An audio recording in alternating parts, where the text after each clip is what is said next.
also want to take a few moments of your time this morning, especially. I want to let you use your imaginations for a few minutes. Look around this very historic piece of property. Just imagine 200 and some odd years ago, this very historic piece of property was loaded with British soldiers, redcoats, lobsterbacks, as they were called in Boston, setting up and bivouacking all along this land that we sit here and watch. It's a shame that we travel by here every day. It's a beautiful centerpiece of our town. Nobody really stops to think of all the historic events that have occurred here. On the morning after they set up their camp here and bivouac, we had volunteers from Stephen Heights, West Shore, Allentown, Sandy Point, Milford, Orange, gather in the woods around here and harass the British soldiers all the way down what is now Campbell Avenue to Allentown and the Battle of Allentown Hill that we all know about. The point I'm trying to make is we've had volunteers in this community since the Revolutionary War.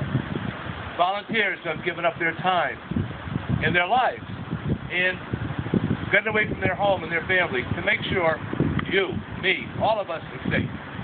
Those volunteers, that same spirit that appeared that day in the Revolutionary War, showed up 125 years ago. 125 years ago, we're going to begin to celebrate the anniversary of the founding of the West Haven Fire Department. Volunteers, not paid, volunteers, stood forth in the borough of West Haven, which we were then, and decided protection was needed. It is from that very small department, that incubator of a department, we have grown to be one of the finest in the state and probably one of the finest in the nation. And we come here this morning to remember that. Remember those individuals who stood by, all of them, from the Revolutionary War to 125 years ago, those volunteers, and when they worked into the paid department. We come here to remember them.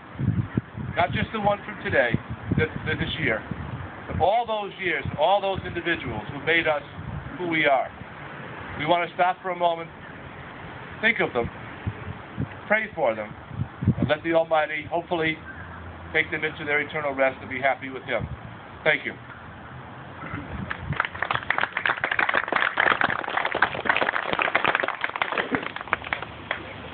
Thank you, Commissioner.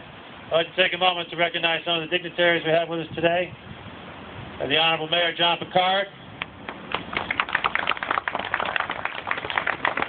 City Councilwoman Nancy Rossi, Chief of the Allentown Fire Department, Peter Massaro, our own Deputy Chief, Scott Schwartz, and I would like to introduce to you the Chief of the West Haven Fire Department, James O'Brien, to say a few words. Thank you, Lieutenant Heffernan. Welcome, everyone. Thank you for coming today on this special day for our department, where we honor those who served before us and those who are giving their lives in the line of duty, and those who set the groundwork for our department over the years. As Commissioner Sweeney stated, 1888, citizens decided they needed fire protection, and they put together what is now the West Haven Fire Department, and it was just a group of farmers and tradesmen and locals who saw a need, got together, and each generation following did a little more, and a little more. As our community grew, so did our fire department. The firefighters you see behind me in the crowd have the honor of carrying on that tradition and that commitment to our community. And we'll do that with great honor, as I said, and we'll try to those who led us to this point.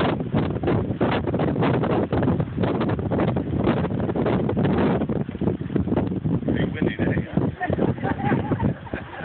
How many things take the words away from me? Good wind there. Again, from 1888 to today, our community has grown, our department has grown, and we'll continue that tradition. But it's important to come here annually to remember those before us.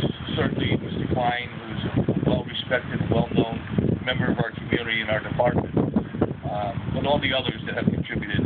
And I think we all can think of names and memories and of individuals that crossed our paths and became part of our lives. I know the firefighters certainly can. As part of our tradition, we tend to have a cup of coffee and talk about those stories and reminisce about those of us, those who are not with us, and some of the antics of the legends being born today. So, and it's with great admiration that we do that. I do invite you, if you do not are not aware of, we do have a walkway in front of the Elm Street station, and it's, again, I try to every once in a while walk that walkway, reminisce about the names of there, because we get so caught up in our everyday lives, we don't take the time to reflect on our past or our fond memories, and I think it's a good avenue for us to not get caught up every day in running around in our busy lives, and to think of those, again, who set the pace for us. I'd just like to take another moment to reflect on what was probably the most horrific day in the history of the West Haven Fire Department. And ironically enough, the anniversary, October 5th, it was a 15-year anniversary of a horrific accident that involved our firefighters and the rescue unit that was struck by a bus, injuring 4 firefighters and the patient that they were transporting to the hospital that day. That really tested our department. It tested our resolve. We got through that, but when you look back 15 years later, you wonder, where did the time go? Many of the firefighters who you see behind me weren't even on the job then. We lost 2 of the firefighters due to their injuries for retirement. But more importantly, we have a brother, firefighter, who had retired from his injuries, who every day is fighting to recover. He's currently in Colorado in a rehab facility. His name is James Woodman. We finally called his nickname as Woody. I take this day to ask our firefighters and our citizenry to take a moment today and give Woody and his family your thoughts and prayers.